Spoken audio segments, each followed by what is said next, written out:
But after Xerxes' anger had subsided, he began thinking about Vashti and what she had done, and the decree he had made. So his personal attendant suggested, "Let us search the empire to find beautiful young virgins for the king. Let the king appoint agents in each province to bring these beautiful young women into the royal harem at the fortress of Susa.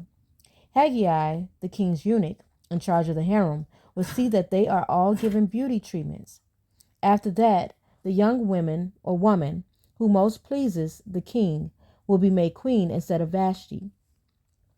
This advice was very appealing to the king, so he put the plan into effect. At that time, there was a Jewish man in the fortress of Susa whose name was Mordecai, son of Jair. He was from the tribe of Benjamin and was a descendant of Kish and Shimei. His family had been among those who, with King Jehoiachin of Judah, had been exiled from Jerusalem to Babylon by King Nebuchadnezzar. This man had a very beautiful and lovely young cousin, Hadassah, who was also called Esther. When her father and mother died, Mordecai adopted her into his family and raised her as his own daughter. As a result of the king's decree, Esther, along with many other young women, was brought to the king's harem at the fortress of Susa and placed in Haggai's care. Haggai was very impressed with Esther and treated her kindly. He quickly ordered a special menu for her and provided her with beauty treatments. He also assigned her 7 maids specially chosen from the king's palace, and he moved her and her maids into the best place in the harem. Esther had not told anyone of her nationality and family background because Mordecai had directed her not to do so. Every day, Mordecai would take a walk near the courtyard of the harem to find out about Esther and what was happening to her.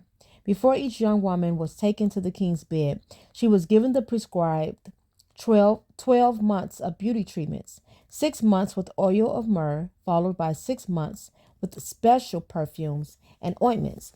When it was time for her to go to the king's palace, she was given her choice of whatever clothing or jewelry she wanted to take from the harem. That evening she was taken to the king's private rooms, and the next morning she was brought to the second harem, where the king's wives lived. There she would be under the care of Shashgaz, the king's eunuch in charge of the concubines.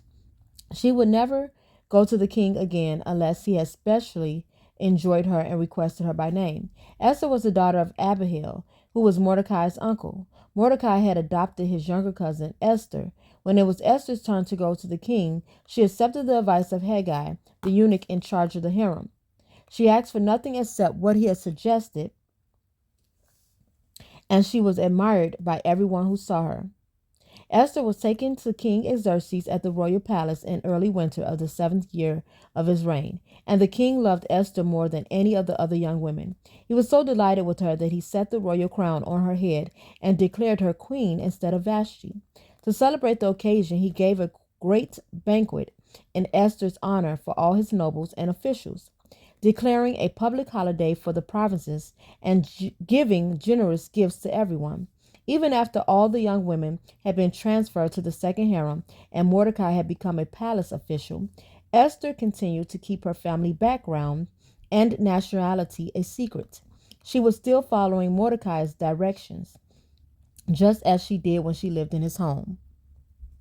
One day, as Mordecai was on duty at the king's gate, two of the king's eunuchs, Bigthana and Teresh, sorry if I'm butchering all these names, who were guards at the door of the king's private quarters, became angry at King Xerxes and plotted to assassinate him. But Mordecai heard about the plot, and gave the information to Queen Esther. She then told the king about it and gave Mordecai credit for the report.